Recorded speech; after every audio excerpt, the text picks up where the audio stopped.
உண்மையிலே எனக்கு ஏற்றுக்கொள்ள முடியாது. எல்லாருக்கும் நம்மளுக்கு குடும்பம் இருக்கு. நேத்து ஒரு சோஷியல் மீடியால பதிவு பண்ணியிருந்தேன். குடும்பம் தான் முக்கியம் நம்மளுக்கு. நம்ம குடும்பம் நம்ம போய் குடும்பத்த பார்க்கணும். இல்ல அப்படிலாம் இல்லைங்க சார். இல்ல சார். இது என்ன சார்? நான் ஏதாவது ஒரு படத்துக்கு நான் வராதுன்னு தான் சொல்லுங்க. என்ன நெகட்டிவாவே பேசுறீங்க வந்ததுல இருந்து. சரி, சந்தோஷம் சந்தோஷம் தான். ஓகே.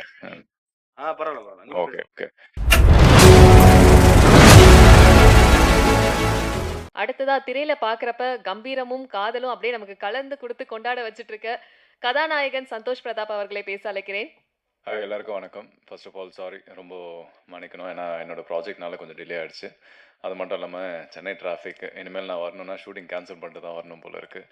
ஸோ எல்லாருக்கும் என்னோட சாரி சாரி சாரி சாரி. நான் சொன்னேன் அவங்களுக்கு ஆரம்பிச்சிருங்க, எனக்காக தயவு செஞ்சு வெயிட் பண்ணாதீங்க அப்படின்னு. அவங்களுக்கு என்னென்னா, நீங்கள் தான் கதாநாயகன், அட்லீஸ்ட் நீங்கள் சப்போர்ட்டுக்கு வந்தால் நல்லாயிருக்கும் அப்படின்னு. நான் கண்டிப்பாக வரேன், ஆனால் நீங்கள் ஆரம்பிச்சிருங்க அப்படின்னு. உண்மையாக இது எதுவுமே பிளான் பண்ணி வரக்கூடாது அப்படின்லாம் எதுவுமே கிடையாது. உண்மையாகவே சாரி. நான் மேபி சாலிகிராமத்துலேயே வீடு மாற்றிக்கணும்னு நினைக்கிறேன். இனிமேல் பிரசாத்தில் தான் நடக்க போகுதுன்னா. இல்லை அப்படிலாம் இல்லைங்க சார். இல்லை சார். இது என்ன சார்? நான் ஏதாவது ஒரு படத்துக்கு நான் வராதுன்னு தான் சொல்லுங்க. என்ன நெகட்டிவாவே பேசுறீங்க வந்ததுல இருந்து. சரி, சந்தோஷம் சந்தோஷம் தான். ஓகே. பரவாயில்ல ஓகே ஓகே.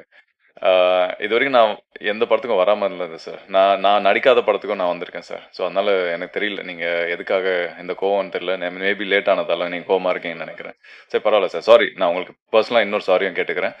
அண்ட் சார் சொன்ன மாதிரி கிட்டத்தட்ட நிறைய படங்கள் வந்து என்னோட படங்களே கிட்டத்தட்ட நிறையா இருக்குது லிஸ்ட்டில். ரொம்ப கஷ்டமான ஒரு டைம் படங்கள் ரிலீஸ் பண்ணுறதுக்கு. ஸோ அது என்ன ஃபார்முலா, யாருனால, என்ன காரணம்னு எனக்கு தெரியாது. நான் ஒரு நடிகராக போய் வேலை பண்ணிட்டு வரேன். இந்த மாதிரி விஷயங்கள் மேடையில் கேட்கும்போது தான் என்ன ஆக்சுவலாக போகுது அப்படின்ற விஷயம். நான் என்னால் முடிஞ்ச வரைக்கும் எல்லா ஓடிடிலையும் என்னோடய படங்கள் இருக்குது. நானும் புது டேரக்டர்ஸ்க்கும் சரி, இல்லை ஏற்கனவே படம் பண்ண டேரக்டர்ஸ்க்கும் சரி, நான் ரெஃபர் பண்ணி பார்க்குறேன். அங்கேயும் அவங்க வந்து ப்ரீ பிஸ்னஸ்ன்ற மாதிரி அது மாதிரி நிறைய விஷயங்கள் போயிட்டுருக்கு. ஸோ ஹோப்ஃபுல்லி இந்த சுச்சுவேஷன் நிறையா மாறணும், லைக் நல்லதுக்கு மாறணும். நான் ப்ரே பண்ணிக்கிறேன். அண்ட் அது கண்டிப்பாக வந்து எல்லாரோடையும் சப்போர்ட்டும் இருக்கணும். அண்ட் சங்கங்களும் சரி, ஆக்டர்ஸும் சரி, இல்லை டெக்னீஷியன்ஸும் சரி, இது கண்டிப்பாக இது ஒரு ஒரு டீமாகவும் சரி, ஒரு ஃபேமிலியாகவும் சரி, இதுக்கு மெனக்கட்டோம்னா கண்டிப்பாக ஒரு நாள் நம்ம ஜெயிப்போம் நான் நினைக்கிறேன். அண்ட் வந்தவங்களுக்கு எல்லாருமே நன்றி. ஒரு பெரிய சப்போர்ட் இந்த படத்துக்கு. ஏன்னா நிறைய பேர் வந்து இப்போ நீங்கள் சொல்கிறீங்க ஆக்டர்ஸே வரதில்லை அப்படின்னு. அப்படியேப்பட்ட படங்களுக்கு வந்து எவ்வளோ பெரிய ப்ரொடியூசர்ஸும் டெக்னீஷியன்ஸும் வரும்போது வந்து ரொம்ப பெரிய உதவியாக இருக்கும். அண்ட் இந்த விமென்ஸ் டேக்காக இது கண்டிப்பாக ஒரு ஸ்பெஷல் டேன்னு நான் சொல்வேன். நான் நிறைய புதுமுக இயக்குநர்கள், அதுக்கப்புறம் புதுமுக டெக்னீஷியன்ஸ்க்கு வந்து நான் நிறைய ஹெல்ப் பண்ணியிருக்கேன். நிறைய பாடமும் கற்றுட்டு இருந்திருக்கேன். ஸோ நான் இப்போ கிட்டத்தட்ட பெரிய படங்கள் பண்ணாலுமே ஏன் நடுவில் இந்த மாதிரி சின்ன படங்கள் போனாலும் நிறைய பேர் கமெண்ட்ஸ் பண்ணுறாங்க. லைக் கமெண்ட் வந்து கிட்டத்தட்ட பப்ளிக்காக என்னோட இன்ஸ்டாகிராம் ப்ரொஃபைல்லேயே வந்து கேட்பாங்க. நல்ல படங்கள் பண்ணும்போதெல்லாம் வந்து ஏன் சின்ன படங்கள்லாம் பண்ணுறீங்கன்னா, நான் சொன்னேன், நான் வரும்போது எனக்கு ஒரு வாய்ப்பு கொடுத்தாரு இல்லையா பார்த்திபன் சார், அது மாதிரி நாளைக்கு யார் எப்படி வருவாங்க நமக்கு தெரியாது.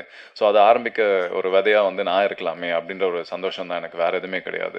ஸோ எனக்கு என்னென்னா, இண்டஸ்ட்ரியில் நான் சர்வை பண்ணது லைக் 11 இயர்ஸே வந்து எனக்கு பெரிய கனவு மாதிரி இருக்குது. அது எப்படி நடக்குதுன்னு தெரியாது. ஸோ ஒவ்வொரு மேடையும் ஒவ்வொரு படமும் வந்து நான் கொண்டாட வேண்டிய ஒரு ஆர்டிஸ்டாக தான் நான் இருக்கேன். ஸோ எனக்கு ரொம்ப சந்தோஷம் இந்த படத்தில் இருந்ததில். அண்ட் கண்ணன் சார் வந்து ஃபுல்லாகவே என்னை கோஆர்டினேட் பண்ணி இந்த படத்துக்கு ஹெல்ப் பண்ணியிருந்தார். ஸோ தேங்க்யூ சார் உங்களுக்கு. And PG Muthaiah sir, LVM sir எல்லாருமே வந்து படத்துக்கு ரொம்ப ஹெல்ப் பண்ணியிருக்காங்க. ரொம்ப ப்ராமிசிங்காக இருக்குது. ஜெகன் சொன்ன மாதிரி குழந்தைங்க பார்க்கக்கூடிய படங்கள் எதுவுமே கிடையாது இப்போது. ஏன்னா நெட்ஃப்ளிக்ஸு இந்த மாதிரி நிறைய ஓடிடி ப்ரைம் இருக்கட்டும், என்ன இருக்கட்டும், அதில் ஃபில்டர்ஸ் இருந்தாலுமே பசங்களுக்கு வந்து எந்த ஒரு விஷயங்களும் வந்து அங்கே ஃபில்டர் கிடையாது. யார் வேணாலும் எந்த படம் வேணாலும் பார்க்கலாம்.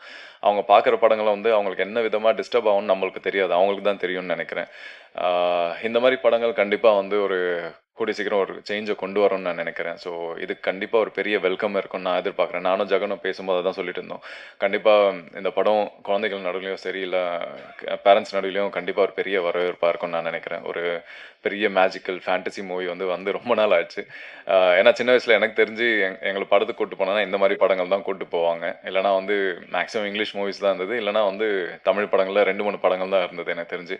அதுக்கப்புறம் கண்டிப்பாக பசங்களுக்கு உண்டான படம் எதுவுமே கிடையாது. அதுவும் ரொம்ப மெச்சூர்டான தான் இருக்குது. இப்போ பசங்க ஏற்கனவே அப்படி தான் இருக்காங்க. அவங்ககிட்ட பேசினா நம்ம யோசிச்சு பேச வேண்டிய ஒரு தருணமாக இருக்குது. இந்த மாதிரி படங்கள் வரும்போது தான் சரி ஓகே, இன்னும் இந்த மாதிரி படங்கள்லாம் இருக்குது, அதில் நம்மளும் இருக்கோன்னும் போது ஒரு பெரிய சந்தோஷம். ஸோ லதா மேம், கண்டிப்பாக இந்த படம் நல்லா வரும். எல்லாருக்குமே ஏற்கனவே டெக்னீஷியன் சரி, நானும் பார்த்தவங்க சரி, படத்தில் நடித்தவங்க சரி, இதை பற்றி நிறைய பேசியிருக்கோம். நம்பிக்கை வைங்க, கண்டிப்பாக அந்த படம் நல்லபடியாக வரும். என்ன சூஸ் பண்ணதுக்கு, இந்த படத்தில் நடிக்க வச்சதுக்கு எனக்கு ரொம்ப நன்றி. அண்ட் குட்டீஸ், உங்களுக்கும் வாழ்த்துக்கள்.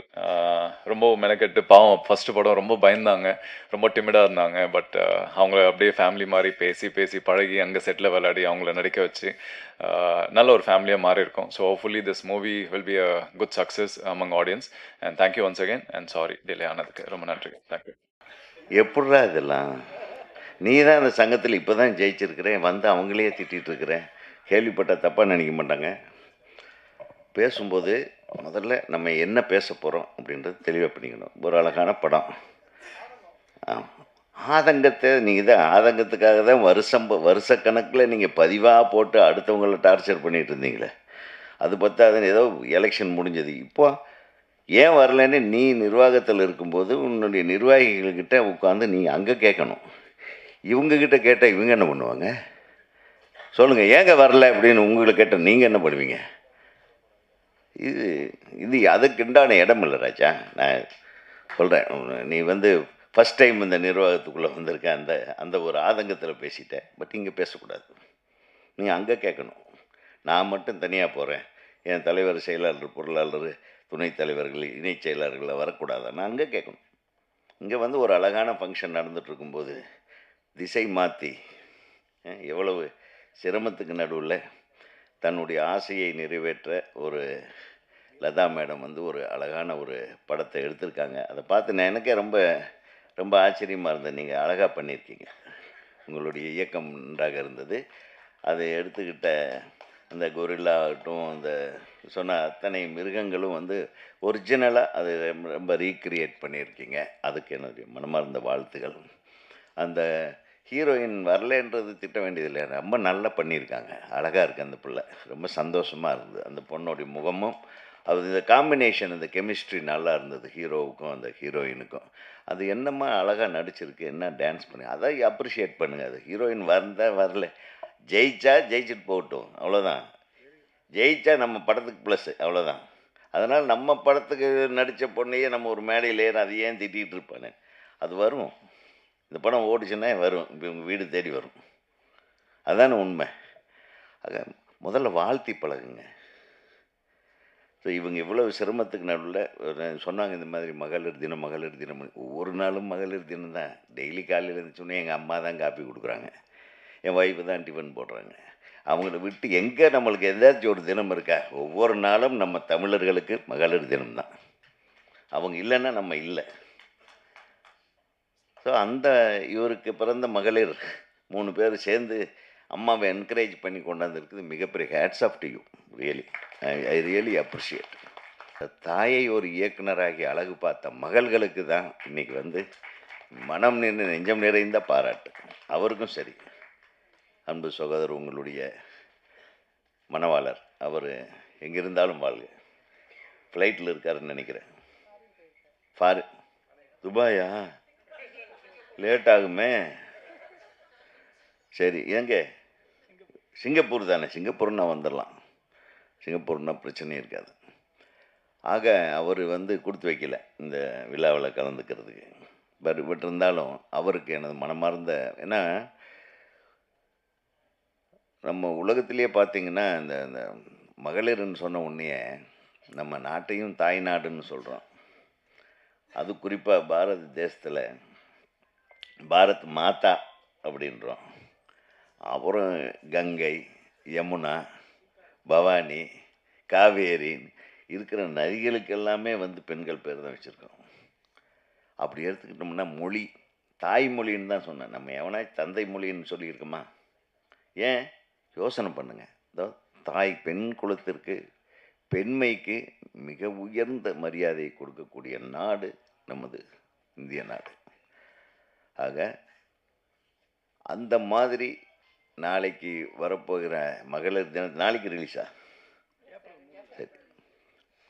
ஸோ இந்த மகளிர் உடைய புகழுக்கு புகழ் சேர்க்குற மாதிரி ஒரு மிகச்சிறந்த படத்தை நல்ல எல்லாருமே ஒரு அமிக்கபிளாக ஒரே வார்த்தையில் சொன்னார் ஹீரோ. நம்ம ஒரு குடும்பமாக இருந்து நாங்கள் அதை இது பண்ண ஒரு படம். அந்த உணர்வை கிரியேட் பண்ணியிருக்கிறது பெரிய விஷயம். பொதுவாகவே நம்ம மாதிரி டைரக்டருக்கு அடிச்சு விட்ருவோம், டார்ச்சர் பண்ணி டென்ஷன் பண்ணிடுவோம் நடிகைகளை. என்ன இப்படி நடிக்கிற, இப்படி என்ன இப்படி இப்படி. ஆனால் நீங்கள் எது அன்பாக எல்லாத்தையும் அரவணைச்சு நீங்கள் ஒரு தாயை போல் இருந்து ஒரு அழகான ஒரு வீடை கட்டியிருக்கீங்க.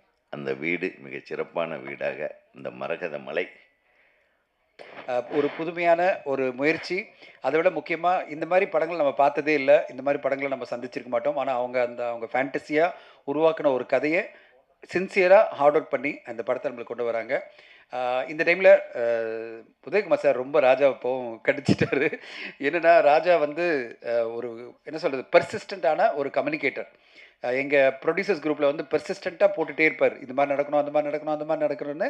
அதுவே எல்லாருக்கும் பிடிச்சிருந்தது. சரி ராஜா இவ்வளோ சொல்கிறாருல, ஜெயிச்சு வரட்டும்னு சொல்லிட்டு அவர் ஜெயிக்க வச்சுருக்காங்க. ஜெயிச்சு இன்னைக்கு ஈசி மெம்பராக அவர் வந்திருக்காரு. அந்த ஈசி மெம்பரை வந்த உடனே அவருக்கு ஆர்வம், பயங்கர ஆர்வம், நிறைய சேஞ்ச் வரணும், இந்த இண்டஸ்ட்ரியில் மாற்றம் வரணும் அப்படின்ற ஒரு ஆர்வத்தில் தடன்னு பேசுகிறாரு.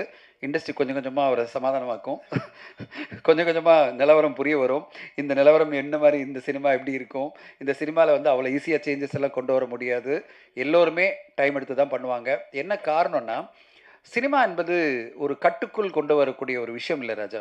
ஒரு ப்ரொடியூசருக்கும் அவருக்கு உரிமை இருக்குது. அவங்க பணம் போட்டு எடுத்திருக்காங்க, ஒரு டெமோக்ராட்டிக் உரிமைன்னு சொல்லுவாங்க. அது என் படத்தை எப்போ ரிலீஸ் பண்ணுறது என் டிசிஷன், நீங்கள் யாரும் என்னை கேள்வி கேட்க முடியாது, அப்படி தான் ஒரு தயாரிப்பாளர் சொல்லுவார். இன்றைக்கி 9 திரைப்படங்கள், புதிய திரைப்படங்கள் வெளியாகி இருக்குது. இந்த 9 திரைப்படங்கள் தயாரிப்பாளர்கிட்ட போயிட்டு நீங்கள் அடுத்த வாரம் போஸ்ட்போன் பண்ணுங்கன்னா நீங்கள் யார் சொல்கிறது தான் கேட்பாங்க. நீங்கள் யார் எங்களுக்கு சொல்ல முடியும், இது எங்கள் படம், நான் சுதந்திரம் இருக்குது, எனக்கு ஒரு வியாபாரம் பண்ணுற சுதந்திரம் எனக்கு இருக்குது, நீங்கள் என்னை வந்து கண்ட்ரோல் பண்ண முடியாது அப்படின்னு அவங்க சொல்லுவாங்க. அப்போது மிகப்பெரிய பிரச்சனை, இந்த ரிலீஸ் ரெகுலேஷன்லாம் பண்ணி ஒரு பெரிய தோல்வி அடைஞ்சது. தமிழ் திரைப்பட தயாரிப்பாளர் சங்கத்தில் நம்ம வந்து ரிலீஸ் ரெகுலேஷன் கொண்டு வரும்போது பெரிய பெரிய தயாரிப்பாளர்களே அது எதிர்ப்பாக இருந்து அதை தோல்வி அடைய வச்சாங்க. அவங்க ரிலீஸ் டேட் போட்டு வந்துட்டே இருந்தாங்க, ரிலீஸ் பண்ணாங்க. இதை ஃபாலோ பண்ண சின்ன தயாரிப்பாளர்கள் தான் பாதிக்கப்பட்டாங்க ரிலீஸ் ரெகுலேஷனில். ரிலீஸ் ரெகுலேஷனை பெரிய தயாரிப்பாளர்கள்லாம் தூக்கி போட்டு மெரிச்சு, எங்கள் தேதி இந்த தேதி நாங்கள் மாற்றி வருவோம், நீ யார் என்ன சொல்கிறது அப்படின்னு சொல்லிட்டு போட்டு முடிச்சிட்டாங்க. அதனால் சுய கட்டுப்பாடு தான் ஒரு இண்டஸ்ட்ரியை மாற்றும். சுய கட்டுப்பாடு அப்படின்றது தயாரிப்பாளர்களும் எல்லோருமே, இதில் இருக்கிற எல்லோருமே. இன்றைக்கி 9 திரைப்படம் வந்திருக்குன்னா அந்த தயாரிப்பாளர் தான் சுய கட்டுப்பாடோடு வரணும். இப்போ எல்லாருமே ஆடியன்ஸை கவனிக்க மாட்டாங்க, எக்ஸாம் சீசன் போயிட்டுருக்கு, அரசியல் பரபரப்பாக போயிட்டுருக்கு, பல பிரச்சனைகள் இருக்குது. இந்த நேரத்தில் நம்ம 9 திரைப்படம் வருது, யார் அதை கவனிப்பாங்க அப்படின்ற ஒரு எண்ணத்தில் ஓகே நம்ம அனௌன்ஸ் பண்ணோம், ஓகே இன்னும் 4 பேர் போட்டாங்க, பரவாயில்ல இன்னொரு வாரம் வருவோம் அப்படின்ற ஒரு சுய கட்டுப்பாடோட சுய டிசிப்ளினோட நம்ம போஸ்ட்போன் பண்ணிக்கிட்டால் ஓகே, ஓரளவாவது அட்டென்ஷன் கிடைக்கும். தமிழ் சினிமா மோசமான நிலைமையெல்லாம் இல்லை, நல்ல நிலைமையில் இருக்குது. ஒரு விஷயம் கிளியராக சொல்கிறேன், ஊடகங்கள் நம்முடைய பத்திரிகை நண்பர்களுக்கெல்லாம் தெரியும், ஒவ்வொரு மாதமும் 1-2 வெற்றி படங்கள் மிகப்பெரிய லெவலில் வெற்றி அடைஞ்சிட்ருக்கு. நீங்கள் சும்மா சமீபத்தை உதாரணத்தை ஆரம்பிச்சிங்கன்னா ஆண் பாவம் பொல்லாதது ஆரம்பித்து நவம்பர் மாதத்தில், டிசம்பர் மாதத்தில் சிறை, அது பிறகு ஜனவரியில் ட்ரிபிள் டி, அது பிறகு பிப்ரவரியில் வித்லவ், அப்புறம் வந்து இப்போது சமீபத்தில் தாய்க்கிழவி அப்படின்னு மாதம் பல வெற்றி படங்கள் வந்துகிட்டே இருக்குது. இந்த மாதம் பார்த்திங்கன்னா ஒரு யூத் என்ற படத்துக்கு பெரிய எதிர்பார்ப்பு இருக்குது. அப்படியே வரிசையாக படங்களுக்கு எதிர்பார்ப்பு இருக்குது. ஏப்ரலில் நிறைய படங்கள் வருது. ஒவ்வொரு மாதமும் 1-2 படம் மிகப்பெரிய வெற்றி அடைஞ்சிட்ருக்கு. வெற்றினா சாதாரண வெற்றி இல்லை. அவங்க 5 கோடியில் செலவு பண்ணாங்கன்னா 20 கோடி சம்பாதிக்கிறாங்க. அவங்களும் நம்மள மாதிரி தயாரிப்பாளர் தான். இந்த ஊடகங்கள் அவங்களே சப்போர்ட் பண்ணிட்டு தான் இருக்காங்க, எல்லாருமே சப்போர்ட் பண்ணுறாங்க. படம் மக்களுக்கு பிடிச்ச மாதிரி நம்ம எடுத்துருக்குமா, அது நான் எடுத்தாலும் சரி, யார் எடுத்தாலும் சரி, ஒரே ஒரு விஷயந்தான், நம்ம மக்களுக்கு பிடிச்ச மாதிரி படத்தை எடுத்துட்டோம்னா இந்த ஊடகங்கள் அவங்க எல்லாருமே ஊடக நண்பர்கள்லாம் கொண்டாடிட்டாங்கன்னா படம் வெற்றி. அதில் வந்து யாருமே நம்மளை தடுக்க முடியாது. 5 படத்து நடுவில் வந்தாலும் சரி, 8 படத்து நடுவில் வந்தாலும் சரி, யாருமே நம்மளை தடுக்க முடியாது. நம்ம படம் நல்லா இல்லைன்னு சொன்னால் ஊடக நண்பர்களே சப்போர்ட் பண்ண போகிறது இல்லைன்னா அது பிறகு ஆடியன்ஸை சப்போர்ட் பண்ண போகிறது இல்லை. இந்த இண்டஸ்ட்ரியை குறை சொல்லி பிரயோஜனமே கிடையாது. இப்போது எப்படி வந்து ஒரு திடீர்னு ஒரு தாய்க்கழி வருது, ஒரு ஃபீமேல் சென்ட்ரிக் படமாக வந்து கிட்டத்தட்ட 40 கோடி இதுவரையும் கலெக்ட் பண்ணியிருக்கு, 50 கோடி பண்ணோம். எல்லாருமே ஆச்சரியப்படுறாங்க, எப்படிடா ஒரு ஃபீமேல் சென்ட்ரிக் படம், உமன் சென்ட்ரிக் படம் 50 கோடி வருமா அப்படின்னு வரும்போது 6-7 கோடியில் எடுத்த படம் கிட்டத்தட்ட 25 கோடி ரூபாய் அந்த ப்ரொடியூசருக்கு வரப்போகுது. அப்படின்னா அவ்வளோ பெரிய வெற்றிகள், அவ்வளோ பெரிய வருமானம் வருதுன்னா இந்த தமிழ் சினிமா அந்தளவு வெற்றிகளை கொடுக்க தயாராக இருக்குது.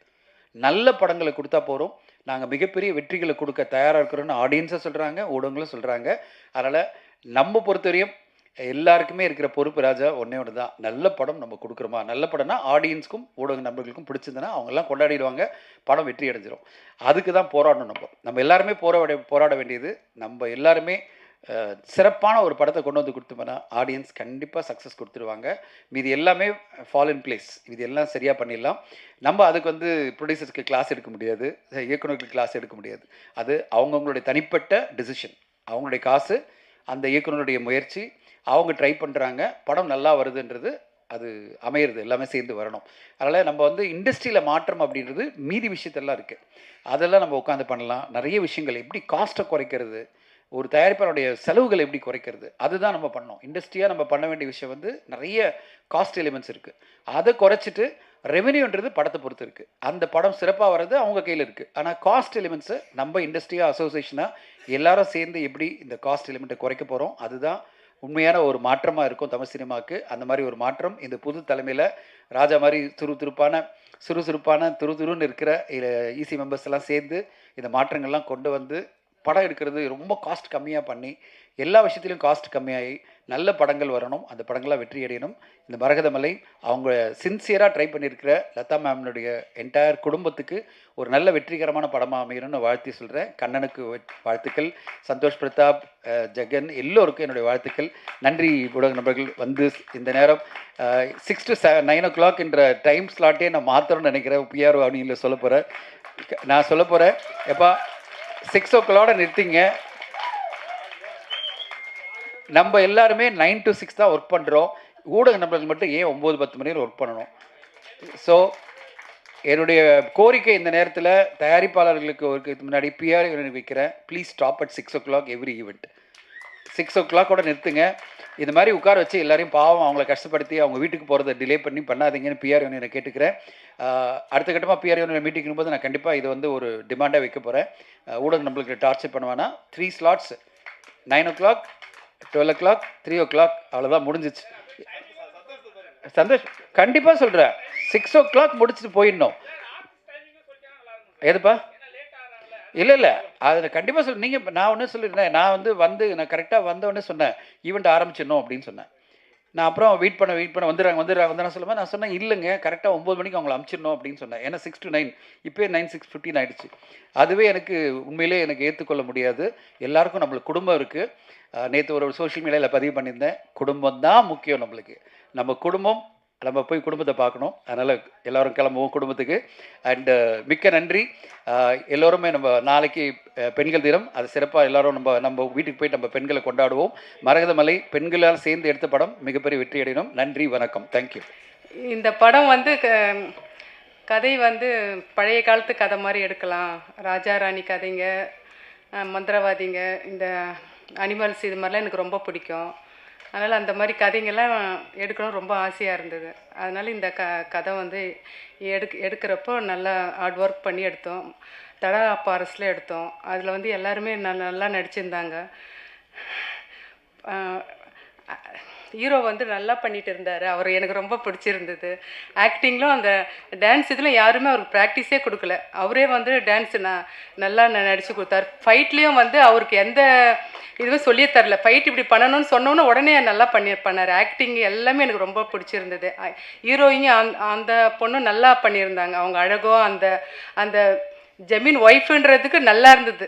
ஜமீனும் அவரும் அந்த குதிரையில் அந்த சீன் வந்து எனக்கு ரொம்ப பிடிச்சிருந்தது. 2 பேரோடைய அந்த பொறுத்த நல்லா இருந்தது. அந்த சீனில் வந்து ஜமீன்தார் ஒய்ஃபு நல்லா பண்ணியிருந்தாங்க. அப்புறம் ஜெகன் சாரும் தம்பிராமையும் நல்லா நடிச்சிருந்தாங்க. நாங்களே சொல்லலை, அவங்களே அந்த கதையில் வந்து என்ன பேருங்க அது, தொப்ளி மாலான்றது நல்லா இருந்தது. அவங்களே தான் அந்த பேரே வச்சாங்க. அது நல்லாவும் நடிச்சிருந்தாங்க, நல்லா ஆக்ட் பண்ணியிருந்தாங்க. தடா ஃபாரஸ்ட்டில் நல்ல ஒரு ஃபேமிலியாக இருந்து எல்லோரும் நல்லா பேசி நல்லா பண்ணி கொடுத்துருந்தாங்க. அப்புறம் இவர் டைரக்டர் கண்ணன் அவரும் நல்லா எங்களுக்கு ஹெல்ப் பண்ணார். அந்த எனக்கு எல்லாம் கொஞ்சம் என்னென்னு ஐடியா அவர் கேட்டப்பெல்லாம் அவர் எல்லாம் எனக்கு பண்ணி கொடுத்து ரொம்ப ஹெல்ப் பண்ணார். எல்லாமே அவரும் எனக்கு அவருக்கும் ரொம்ப தேங்க்ஸுங்க. அப்புறம் பப்பிம்மா அவங்க பண்ண அந்த டான்ஸ் எனக்கு ரொம்ப பிடிச்சிருந்துங்க. அந்த கிளைமாக்ஸ் டான்ஸ் எனக்கு ரொம்ப நல்லா பண்ணியிருந்தாங்க. அவங்க ரொம்ப ஹார்ட் ஒர்க் பண்ணியிருந்தாங்க. அந்த பாட்டு வந்து ரொம்ப எனக்கு அந்த படத்தில் வந்து ரொம்ப ரீச் ஆகும்னு எனக்கு ரொம்ப நம்பிக்கை இருக்குங்க. அந்த கிளைமாக்ஸ் பாட்டு டான்ஸும் நல்லா இருந்தது, ரொம்ப நன்றிங்க. அப்புறம் ஸ்டன் மாஸ்டரும் நல்லா பண்ணியிருந்தார். அந்த டான்ஸ் இது ஃபைட்டெல்லாம் ரொம்ப நல்லா இருந்ததுங்க, அவருக்கும் ரொம்ப நன்றிங்க. அப்புறம் என்ன சொல்லுங்கள். Thank you so much. தேங்க்யூ. பசங்களும் நல்லா நடிச்சு, அவங்களுக்கு ஆக்டிங்கை நாங்கள் சொல்லியே தரலைங்க. பசங்க நடித்தவங்களுக்கெல்லாம் நடிக்கிறதுக்கு வருமா என்னானே இருந்ததுங்க. ஆனால் நல்லா பண்ணியிருந்தாங்க. இந்த 4 பசங்களும் நல்லா நடிச்சிருந்தாங்க. அவங்களுக்கும் ரொம்ப நன்றி. சொல்லிட்டேன், அவரும் சொல்லிட்டேன். இவரும் ஆடியோ, இவருக்கு ரன் மியூசிக் வந்தவருக்கும் ரொம்ப நன்றிங்க. திசேஸ்க்கு அவருக்கும் ரொம்ப நன்றி. அவங்களும் நாங்கள் போனோம், இந்த பாட்டு நல்லா பிடிச்சிருக்குன்ட்டு அவங்க எங்களுக்கு பண்ணி கொடுத்ததுக்கு ரொம்ப அவரும் இங்கே வந்திருக்காரு, அவருக்கும் நன்றிங்க. அப்புறம் தனஞ்சயன் சாருக்கும் நன்றிங்க, அவருக்கும் நன்றி. அவர் பேர் தெரியும், பிரவீன் சாருக்கும் நன்றிங்க. விருந்தினர்கள் கொடுக்க and நம்மளுடைய படக்ரூ அதை பெற்றுக்கொள்வாங்க.